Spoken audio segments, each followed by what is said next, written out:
Good morning everyone. I'm Kumari MRINAL and today's topic of discussion is strategic significance of DOKLAM Plateau, which comes under GS paper 2. The DOKLAM Plateau is Bhutanese territory.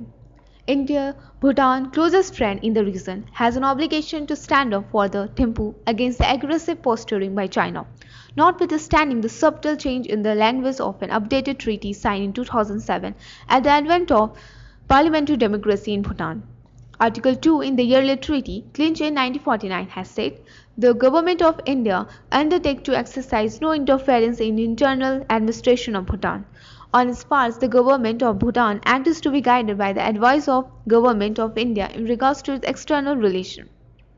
This clause was amended in 2007 to read, "In keeping with abiding ties of close friendship and cooperation between Bhutan and India, the Government of Kingdom of Bhutan and Government of Republic of India shall cooperate closely with each other on the issues relating to their national. Neither government shall allow the use of its territory for activities harmful to the national security and interest of the other. India thus have an obligation to defend Bhutan from any aggression." Chinese interests in the DOKLAM Plateau. The Chinese want to gain control of the DOKLAM Plateau for a tactical military reason by building a road into the DOKLAM Plateau. The PLA has been trying to build a road up to a Gaimochan, which is towards the lower end of the Tri-Junction. China claims Gaimochan is a tri-junction between India, China, Tibet, and Bhutan, where the Survey of India maps of 1956 show Bhatangla, north of Gaimochan, has a tri-junction. The Bhatanglang Tri-Junction at the narrow end of the Chumbi Valley, west between East Sikkim and West Bhutan, leaves China very little depth or width to deploy its forces. China has an expansion allied policy, wants to usurp, has many strategic locations, has it can so has to be in complete control of its economy and its policy towards being a superpower. SI DOKLAM says it will bring it closer to Siliguri corridor, which can be served as an when China will wish, and it can arm twist India over it. India's withstand. Why can't India withdraw from DOKLAM and allow Bhutan and China to work it work? India cannot withdraw because of the chicken neck. Chicken Neck is a territory connecting the 7 Indian northeastern states to the West Bengal and the rest of India, also called the Siliguri Corridor, lies in the Chumbi Valley of Chinese-held Tibetan Autonomous Region that is contiguous to the Indian states of Sikkim and Arunachal Pradesh. The Chumbi Valley is flanked on either side by Sikkim on its west and Bhutan on the east. Nepal shares a common border with Sikkim, and Chinese and Indian armies are face to face along the whole of Arunachal Pradesh.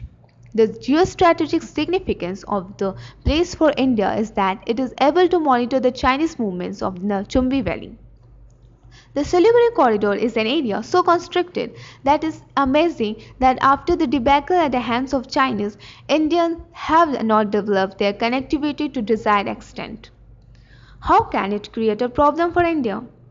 China can do to India what India did to Pakistan in 1971 by delinking the former East Pakistan from West Pakistan and helping to create a sovereign independent nation state of Bangladesh. Other disadvantage that India faces in its defensive posture vis-a-vis China is that many of the infrastructure projects of roads, bridges, belatedly initiated, have been delayed by the difficulties of terrain and the inadequacy of heavy-lift helicopter to deliver civil engineering material to the building sites. Given China's growing belligerence struck in large part by the renewed Tibetan unrest within the Tibetan Autonomous Region and that of the Uyghur Muslim in Xinjiang province, marked by self-immolations by the Buddhist monk and the blame for its bad governance in Tibet at India's doorstep for being home to the largest Tibetan refugee population. By the very nature of its geography, the Siliguri corridor is indefensible with the static obstacle and firepower. Has experience has shown the sustained patrolling by the Indian Army, paramilitary forces and the West Bengal Police, not to mention the protection forces of Indian Railways. A broad gauge and a meter gauge line passed through is criminal and anti-national activity is rampant. Problems with its defense and management.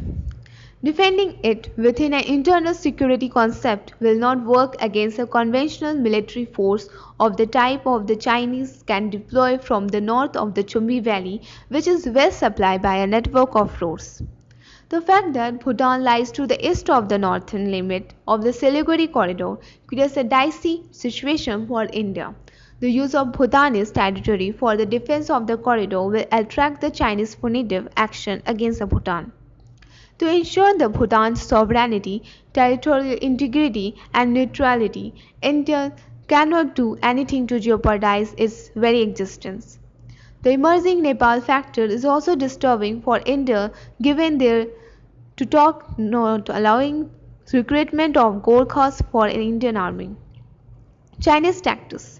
The Chinese tactics will be the use of the top of the funnel, that is the valley, as a forming a place for a PLA preparatory for an attack into the Siliguri corridor.